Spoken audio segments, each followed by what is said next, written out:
Hello friends, good morning. આજે હું લઈને આવી છું ખીર બનાવવાની રેસીપી। અને એના માટે મેં સૌપ્રથમ જુઓ બાસમતી ચોખા લઈ લીધા છે। ઇન્ડિયા ગેટ બાસમતી છે આ ચોખા। અને 2 છાલિયા જેવા ચોખા લીધા છે।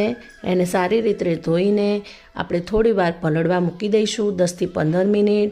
એટલે સારી રીતે જો પલળી ગયેલો ચોખ્ખો હશે તો એ સરસ ઉકળીને મસ્ત બનશે, સોફ્ટ અને લાંબો પણ બનશે। બરાબર છે। એટલે આપણે તો ભાત નથી બનાવવાના, આપણે એની ખીર બનાવવાની છે। બરાબર। અને ખીર બનાવવા માટે મેં જો લગભગ લઈ લીધું છે 1 લીટર દૂધ। અને આ 1 લીટર દૂધને મેં આગલા દિવસે પણ સારી રીતે ઉકાળીને ગરમ કરી દીધું હતું। અને એના લીધે આજે સરસ જાડી મલાઈ પણ આવી છે। અને આપણે આ મલાઈવાળા દૂધનો જ ઉપયોગ કરવાનો છે ખીર બનાવવા માટે। બરાબર છે।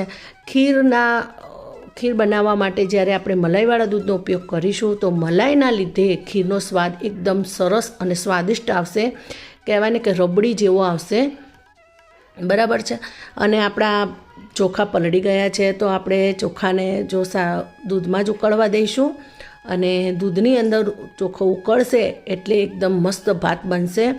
અને અંદર કહેવાય ને કે ચોખાની અંદર પણ દૂધનો સ્વાદ ભળી જશે।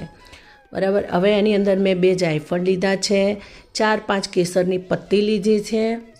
જુઓ, કેસર વધારે પડતું નથી લેવાનું, નહીંતર એનો કલર એકદમ પીળો થઈ જશે। બરાબર।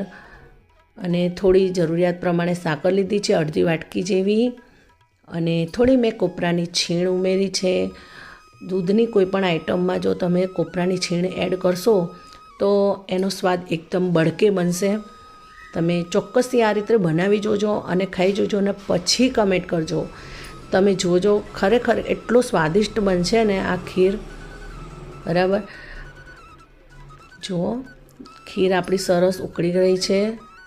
હજુ આપણે થોડી વધારે ઉકળવા દઈશું એને, એકદમ બદામી કલર થાય ત્યાં સુધી આને સરસ ઉકળવા દઈશું। અને ભાતને દૂધમાં અને દૂધને ભાતમાં એકબીજાની સાથે ભળી જવા દઈશું, એટલે ઘટ્ટ બનશે। જુઓ, આપણી એકદમ ઘટ્ટ બની ગઈ છે। આ ખીરનો સ્વાદ ખરેખર એટલો લાજવાબ લાગશે કે તમે ખાતા જ રહી જવાના છો।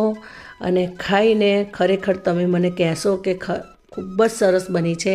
તમે ચોક્કસથી આ રીતે બનાવજો અને ખાજો। શ્રીનાથદ્વારામાં મળે એવી રબડી જેવી જ ખીર છે આ રહી। અને તમે ચોક્કસથી બનાવજો, બનાવીને ખાજો। અને વિડીયો ગમે તો ચોક્કસથી લાઈક, શેર અને સબસ્ક્રાઈબ કરી દેજો। આવજો। જય શ્રી કૃષ્ણ।